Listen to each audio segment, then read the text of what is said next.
सच लेके आएंगे सबके सामने। जो डाइवोर्स हुई थी, क्यों हुई थी, सबको बताना चाहते हैं। 15 अगस्त को मैडम अपने घर जाती है, 21 अगस्त को लीगल नोटिस भेजती है और फिरोज खान से डिमांड करती है पैसे। अगर पैसे नहीं दोगे मैं तुम्हारे ऊपर डोमेस्टिक वायलेंस का और क्रिमिनल का केस का करूंगी।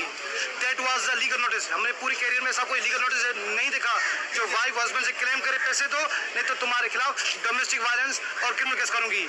क्यों? अगर दैट वाज अ ट्रेप, पैसे बेशक कम थे, दैट वाज अ ट्रेप। अगर पहले मान जाते हैं तो इसका मतलब एडमिट किया जाता था तो डोमेस्टिक वायलेंस किया है।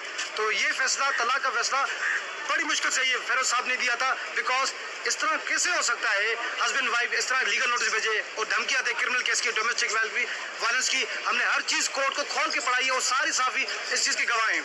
तो कहने का मतलब है अभी दैट वाज द ईगो। अगर हम पहला लीगल नोटिस मान लेते हैं इनकी बात तो इसका मतलब है हम we have offended, we have domestic violence किया हुआ है। तो दैट इज वाई हम उसका पैसे दिए और इनको डाइवोर्स दिए। तो दैट इज द रीजन 21 सितंबर को इनका पोस्ट आता है डोमेस्टिक वायलेंस का 4 साल वाला।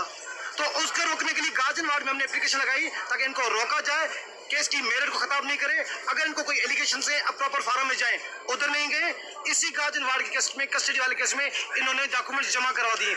एडमिनिस्ट्रेशन ऑफ जस्टिस क्या होता है वो बताता हूँ। कोई भी डॉक्यूमेंट जमा होता है स्टेटमेंट के साथ होता है, वो बताया था कोर्ट से, परमिशन ली जाती है ये मैं ये डॉक्यूमेंट जमा करवा रहा हूँ। इन्होंने कोई परमिशन नहीं ली, इन्होंने स्टेटमेंट नहीं ली, इन्होंने इसे जमा करवा दिया। कोर्ट का प्लेटफॉर्म मिसयूज हुआ है, उसी प्लेटफॉर्म का मिसयूज हुआ है। जैसे विकीलीक्स यूज हुआ था ऐसे सोशल लीक्स हुए थे हमारे साथ, तो डैमेज हुआ था, नुकसान हुआ था। That was the whole reason of the claiming the illegal, threatening किया गया था, ब्लैकमेल किया गया था। तो that is the reason of the divorce. ये चीज आप कोर्ट में बता दी है, हमारा डिफेम हुआ है, तो जाहिर सी बात है अब कैसे हम मेंटेनेंस इतना एज पर द रिमांड, क्योंकि ये इलीगल डिमांड बार बार रिवाइज होती जा रही थी और अब ये कहेंगे इसका फॉरेंसिक दो, इसका भाई वकील का माइंड ही फॉरेंसिक होता है, 2-3 सवाल करके पता चल जाएगा। जैसे इन्होंने कहा जना में आंख सूजी हुई है, जना के लेटर में क्लियर तौर पे लिखा है फेस का एक्सरे करवाओ, वो एक्सरे नहीं करवाया, इन्होंने मोबाइल से सारे एक्सरे लिए। कैसे करेंगे फॉरेंसिक तस्वीरों? क्या आप एक्सरे करवाया है तो जमा करवाओ ना एक्सरे ऑफ द फेस, 2-3 सवाल करेंगे, सच पता चलेगा। और हमने यही कहा था सच कोर्ट को सबको बताएंगे और यही रीजन है। मेरी गुजारिश है सब दोस्तों से, आप मीडिया में एक एसओपी बनाओ, जिसपे भी अगर इल्जाम लगता है, एलिगेशन लगता है तो आप जजमेंट का वेट करो, जस्टिस का वेट करो, बजाय उसको बायकॉट करो, उसको बैन करो। दैट इज, क्योंकि नोमान निजात साहब ने ये चीज बार बार कह चुके हैं, अपने सीनियर एक्टर से सीखे आप, ये आज हो चुका है। फॉर द फ्यूचर ऐसी एसओपी बनाओ ताकि इंटरेस्ट प्रोटेक्ट हो। हमारे मुल्क में एक मशवरा आसान होता है और एलिगेशन लगाना आसान होता है, मगर भुकता वो है जिसपे ये एलिगेशन लगा हुआ है, जिसपे ये दाग लगा हुआ है। तो वी रिक्वेस्ट करते हैं आइंदा। जी सर एप्लीकेशन ने मूव नहीं की, ये झूठ पकड़ा।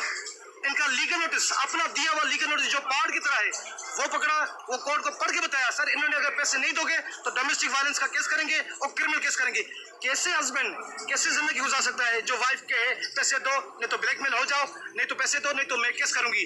सुपरस्टार अपनी जगह पे था मगर उसको सच पे फता था, दिल पे फता था, कानून पे भरोसा, आप जैसे साफियों पे भरोसा था, अपने एक्टर्स पे भरोसा था, मगर उसका सब भरोसा तोड़ दिया आप लोगों ने। अच्छा, ये इल्जामात लगने के बाद आप क्या समझते हैं कि फिरोज खान को कितना इंडस्ट्री में नुकसान हो रहा है और मजीद कितना नुकसान उठाना पड़ेगा? भाई इसका जवाब ये, सच और इज्जत अल्लाह के हाथ में, एक दफा देता है तो बार बार भी दे सकता है।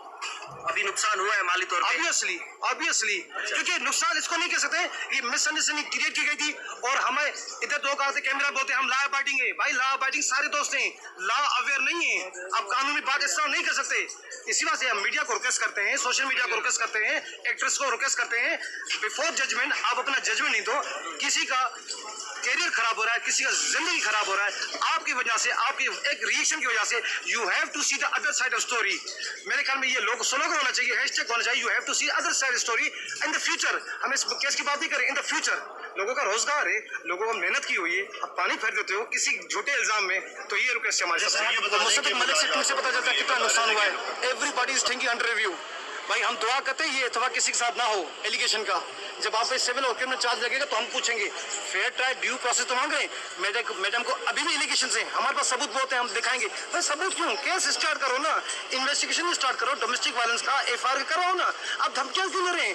पहले लीगल नोटिस में धमकियां दी, फिर उनका भाई आकर देते कैमरा भी धमकियां दी। हमारे पास बहुत सबूत है, सबूत सारे सच्चे हैं।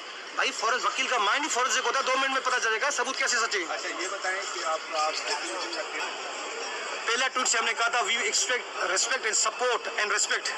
After all she is a mother of the minors. अब उनका गलती को तो नहीं करेंगे उसको penalise. After all she is a mother.